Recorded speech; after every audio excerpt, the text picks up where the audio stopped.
Hello there, guys, and okay. Hello there, guys, and I'm just doing a little introduction for once. Anyway, I went back and reviewed the video, and when I was uploading it, it says I could only upload 15 minutes, so it's gonna make things a lot difficult for me, but I'm still gonna continue. As for that being said, I am also gonna edit the videos. Edit the recording, as in if I mess up, I'll do it again until I'm perfect at it, or if I won't mess up. Again, little introduction.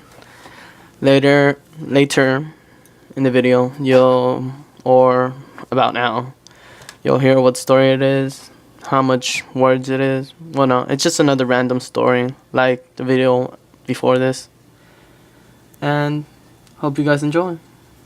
Stay tuned for more.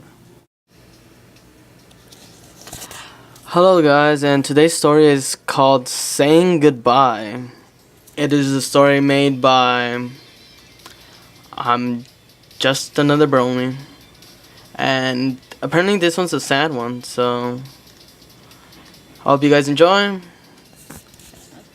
Haha, last one there's a sour apple.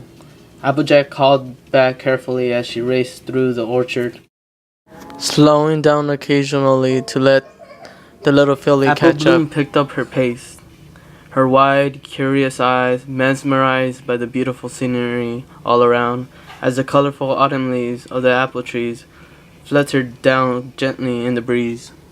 She smiled and blushed as one landed on her nose, before shaking it off and continuing to chase after her sister, the package dangling over the older mare's shoulder, stealing her attention.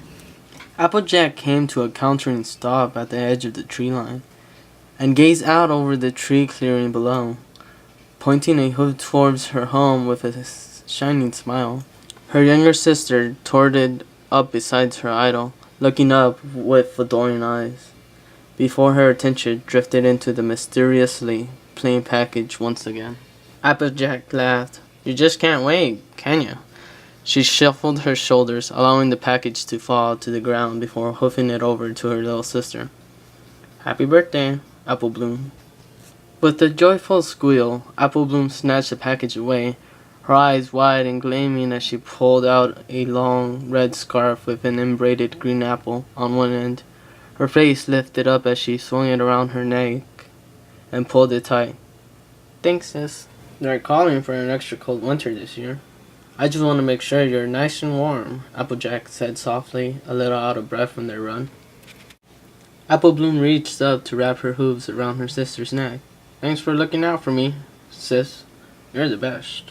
Returning the hug, Applejack felt a deep lump in her throat growing and falling into a knot in her stomach. "No need to thank me." She patted her sister on the head. Sit with me for a while, will ya?" The pair made themselves comfortable, laying across the golden brown leaves as they gazed over the beautiful lit clearing towards their home. The sun was just beginning to reach the western horizon, casting its warm orange glow across the acre's beautiful hills. "You know, when you were still just a tiny fool, too young to talk, our mother used to bring me to this spot. Just told me that she wouldn't be around to take care of us forever. And that's when she was gone. I had to make sure that you will always be well cared for. When we found out that Mom was dying, Mac just couldn't take it. He stopped smiling and stopped talking much.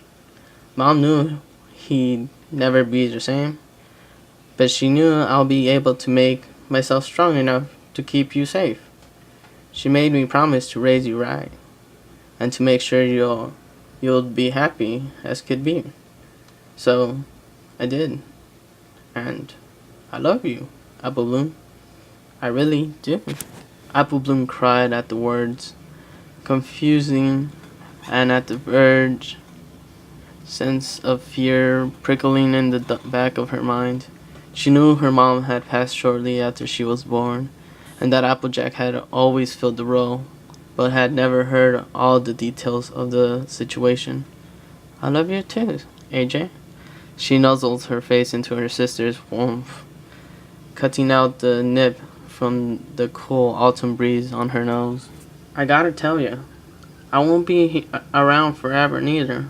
This farm, Big Mac, Granny Smith, well, they're all gonna turn to you one day. If you ever feel weak or alone, just come back to this spot and catch your breath. Sometimes, when it gets rough, I come here on my own, and I swear I can still feel Mom in these here trees, looking down and telling me I'm doing just fine.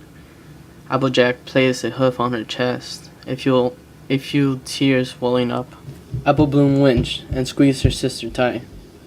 Apple Bloom, you're growing up right. You're a smart kid, and you got a good heart. I know we ain't got much here on this farm, but never forget the most important thing. Even when it seems like you ain't got a lot, you always got your family. She stood up and helped her younger sister to her hooves. Now, let's get back before you catch a chill. Apple Bloom brushed herself off, a few small leaves falling to the ground. She looked up at Applejack, who was still staring out over the clearing with sad eyes. The breeze blew through her mane and ruffled her coat. Applejack closed her eyes and tilted her head up, thinking of all the familiar scenes that her favorite part of the orchard had to offer.